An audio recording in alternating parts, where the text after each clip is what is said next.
Right on, right on, right on. All right. Hey, guys, what's going on? My name is Chris Huckes, and this is Your Best Life Defined. Okay, so I'm going to get into some stuff here today. Probably shouldn't be doing. I'm probably stepping on some toes here, but you just kind of sometimes you just have to call it like you see it. So let me just throw it out there. Where's all that love that everyone keeps talking about? Those people who are members of those elite groups, those people who believe in the higher powers in their life. Most of those religions or those organizations are based on some simple premises, some simple ideas. Love and acceptance being one of the biggest ones. I'm looking around and I see all this hate and anger, and I bet some of those people go to church. I bet some of those people, if you ask them, if I were to ask you, you're out there yelling because your ideas are different than the person across the way from you, and you're calling them names and throwing rocks at each other, right?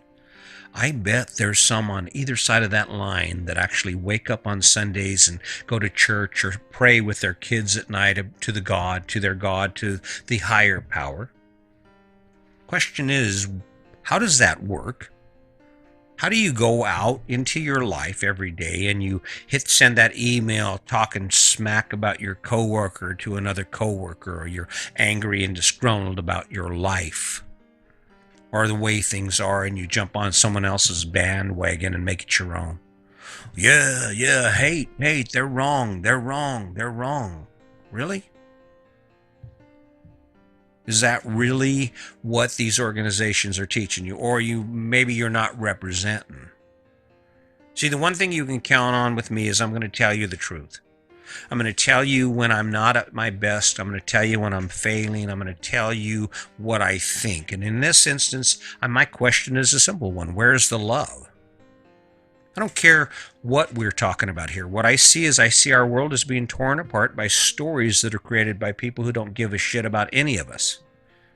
There's no innocent. No one's innocent in this. Your side isn't any more innocent than the other side. My question is, where's the love? How can we look at each other and judge each other and still say, oh, I'm a Christian. Well, yeah, I believe in God. I remember quite a while back, I remember they started this, what would Jesus do? What would Jesus do? Wow.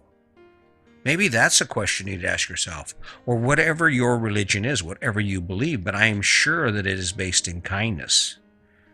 Now, I guess it's possible that all these people who are showing up in Portland and every other place in the world where there's upheaval and people are being mean and ruthless to people who are just like them, I'm sure there's a possibility that some of those people actually don't have any higher belief in a higher power. They are the higher power, right? But it's not to the degree that we're seeing. I mean, I'm sure that for all the supporters of any political figure on either side of the aisle, some of them get up and go to church. Is that you? Do you get up and go to church on Sunday and pray to your God and talk about forgiveness and kindness and empathy and wish for good blessings in your life?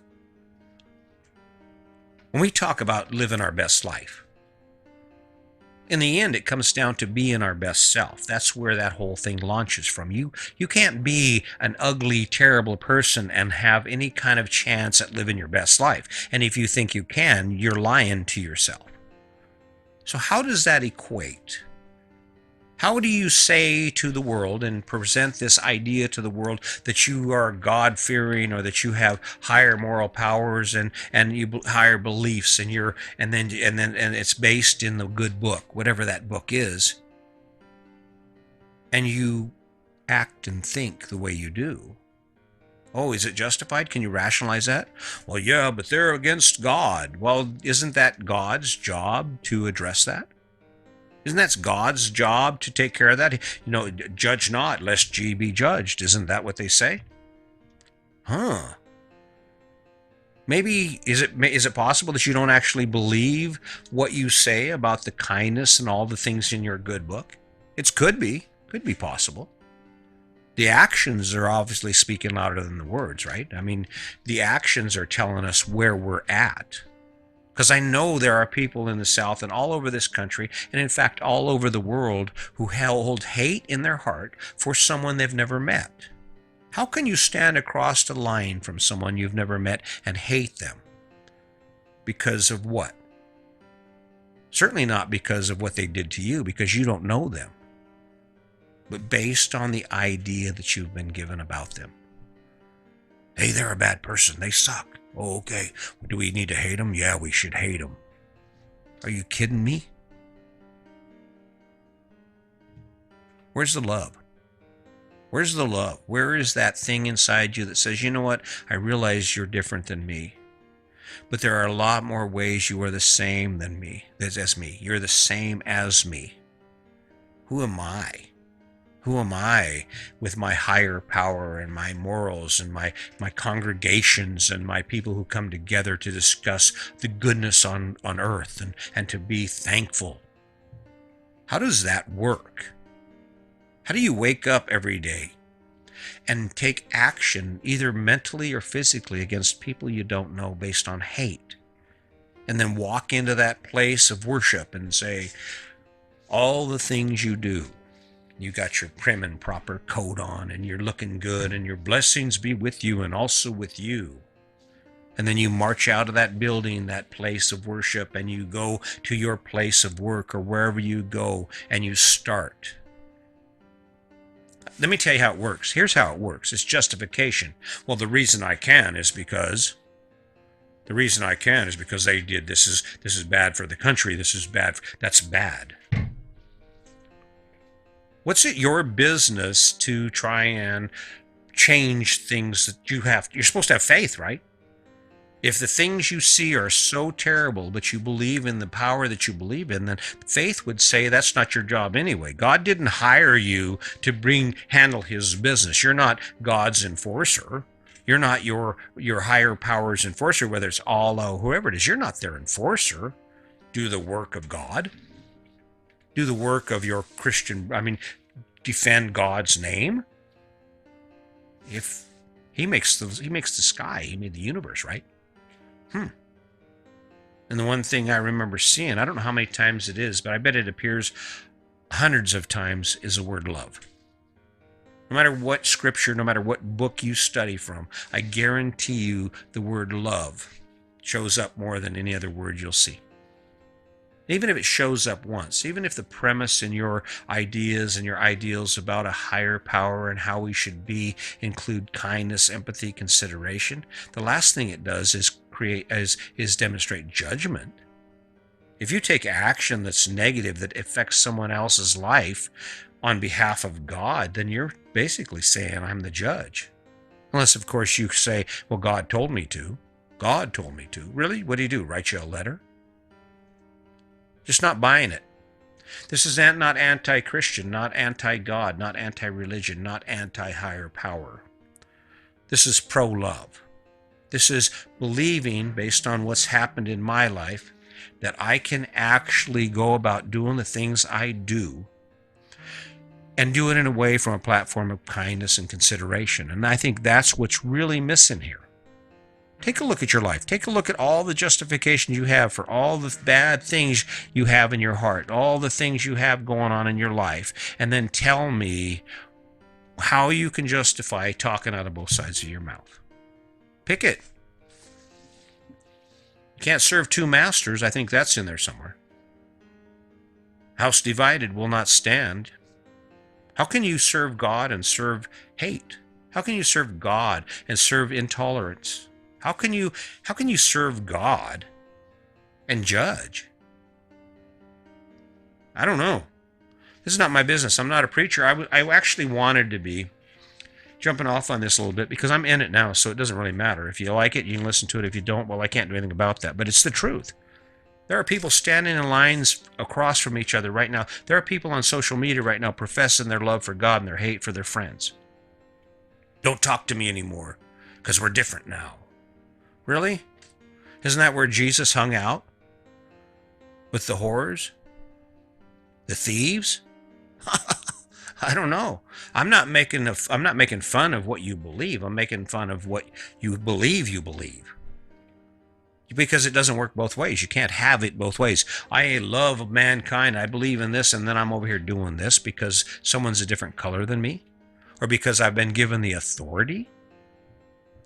No one's exempt from this judgment. No one's exempt from this idea here. So, say what you want, but the question comes down to, where's the love? Where's the love? It's easy for me. I wake up every day and I allow people to be who they who they are.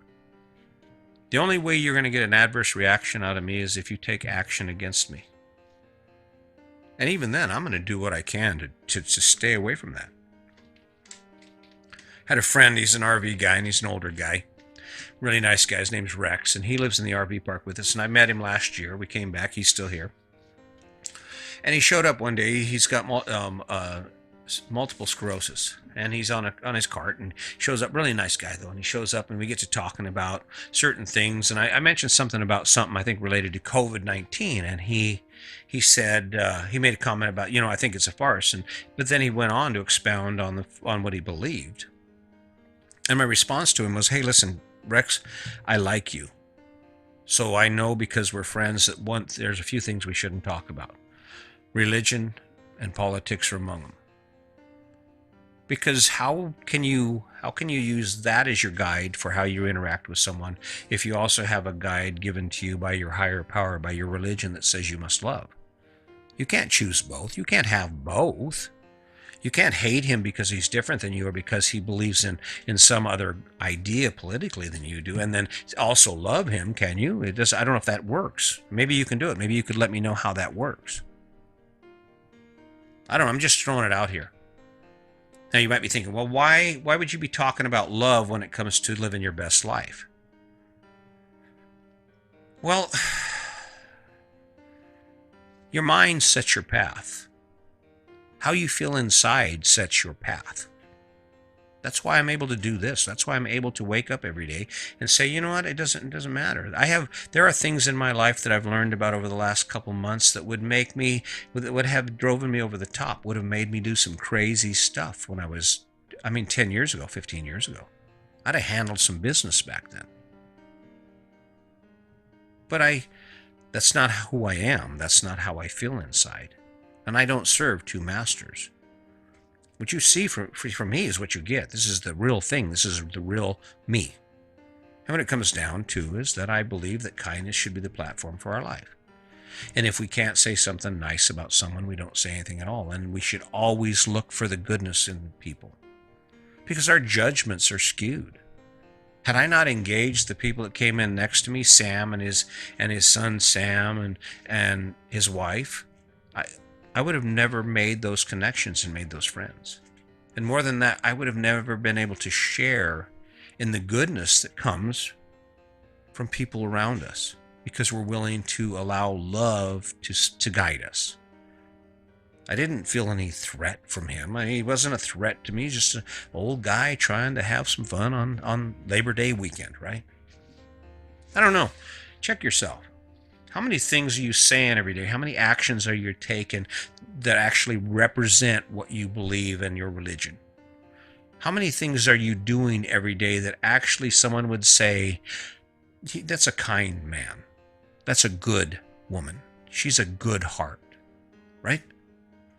If you can't list that, if you can't pile that list up to say, well, I did this and I did this and I did this and I did this,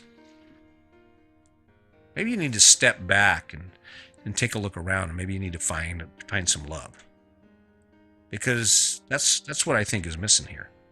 I can't justify it. I see it. Black lives matter. Black lives matter. Every life matters. But this struggle is with our black communities right now. But how is it that we can actually justify violence to curtail violence? Martin Luther King and his followers did not burn innocent store owners' buildings and loot and rob and kill. Not to say that the other side, not to say that law enforcement is doing anything any better, because there's two sides to every story. But the one issue that exists between all of us is the love. And the reason those things are permitted to happen, and the reason we justify our ability to do those things, isn't because of love. It's because of satisfaction. It's because of rationalization based on our own ideas, not on the ideas of the higher religion, because I've read the Bible. So, I don't know, not really an ass chewing, just something to think about. Hey, maybe we should try a little love. Maybe we should wake up every day and say, you know what, I'm going to approach today from a platform of kindness and consideration and no judgment. Maybe whatever that takes. Maybe you need to turn that noise off you have, that thing you look at every day. Maybe you need to just sit silent for a while and ask yourself what is important to you. I don't know. What I did was I just shut it off. I said I don't have any time for anger anymore. I'm a drama-free zone, and the last person in the world is going to create drama is me.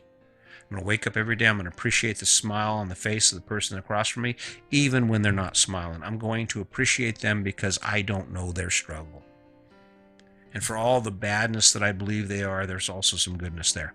And it all starts with love. So, hey, there's my love speech for the week, for the month, for the year. I don't know when we'll revisit this, but my question to you is, are you doing it right? Are you representing, or are you just playing that same game as a lot of us? Because I know there are a lot of people out there who spend a lot of time in church. And when they're not in church, they spend a lot of time doing shit that don't look much like love. So keep that in mind. Think about it. I hope you'll apply it. I'm just trying to make the world a better place. I'm trying to help you capture more of your life and actually focus on the things that are important. So at the end of the day, when you're sitting there and you're looking back, you can go, hell yeah, I did it better. All right? Until next time, just remember, today's your day. Make it a good one.